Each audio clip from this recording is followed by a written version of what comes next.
माँ, इस शब्द, इस रिश्ते की अहमियत से किसी को इनकार नहीं है और इन दिनों सियासी दिग्गजों को भी माँ की याद बहुत ज्यादा सता रही है। राहुल गांधी पहले ही कई मौकों पर अपनी माँ सोनिया गांधी का जिक्र कर चुके हैं। अब नरेंद्र मोदी भी अपनी माँ को याद कर भावुक उठे हैं। दिल्ली में मौका तो था बाबा रामदेव के एक कार्यक्रम का, लेकिन मोदी के भाषण में माँ ही माँ नजर आई।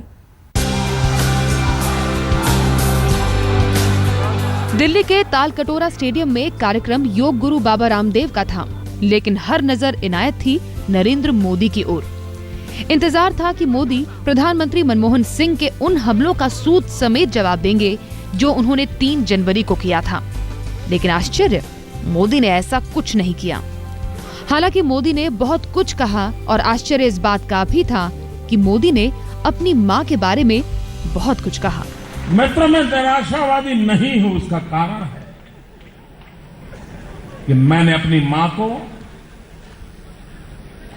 अड़ोस पड़ोस के घर में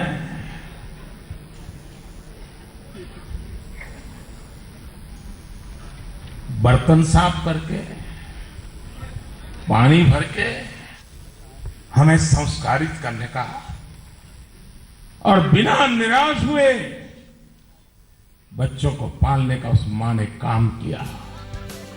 न जाने क्यों मोदी तालकटोरा स्टेडियम में मौजूद रहकर भी अपने अतीत के झरोखों में झांककर लोगों को अपना बचपन सुनाने लगे, वो भी अपनी माँ की यादों के साथ। तो दिन भर 50 प्रकार की मेहनत करने के बाद पूरा परिवार हम बैठते थे, उन कॉटन छिलके निकाल करके कॉटन बाहर निकालते थे और दूसरे दिन सुबह जमा करवाते थे और कुछ मजदूरी मिल जाती थी। माँ, कहते हैं कि माँ सबसे पवित्र शब्द है और धरती पर ईश्वर के इस रूप से रिश्ता सबसे पाक।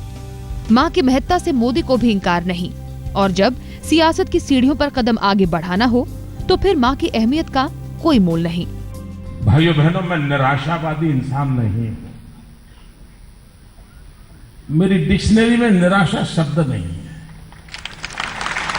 इसका कारण यह है कि मैंने जिंदगी को ऐसे जिया है। माँ की यादों में खोए मोदी को अपना वो अतीत भी याद आ गया, जब मजबूरियों से घिरी माँ के बोझ को कम करने के लिए मोदी ने खुद चाय बेची थी। ये देश कितना महान है, यहाँ के लोग कितने महान हैं कि जिन्होंने रेल के डिब्बे में चाय बेचने वाले बच्चे को अपने कंधे पर उठा लिया। मोदी दावा करते हैं कि 45 सालों तक उन्होंने भिक्षा पर अपना गुजारा किया है, जिसमें काफी वक्त रेलवे स्टेशनों पर भी बीता है। हम मौजूद हैं गीता मंदिर के नजदीक बस स्टैंड पर। मोदी अहमदाबाद लौटे तो यहीं पर इसी तरीके से एक चाय की दुकान लगाई। उनकी चाय की दुकान पर स्वयंसेवक आया करते थे। नरेंद्र मोदी की उनसे बातचीत होती थी तो उनके अंदर का स्वयंसेवक एक बार फिर जाग उठा।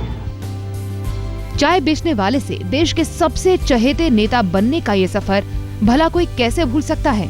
तभी मोदी को अपने संघर्ष भरे दिन बखूबी याद है, और ये भी याद है कि उनकी माँ ने उनकी परवरिश के लिए जो बलिदान दिया है, उसकी वजह से ही वो आज निराशावादी नहीं है।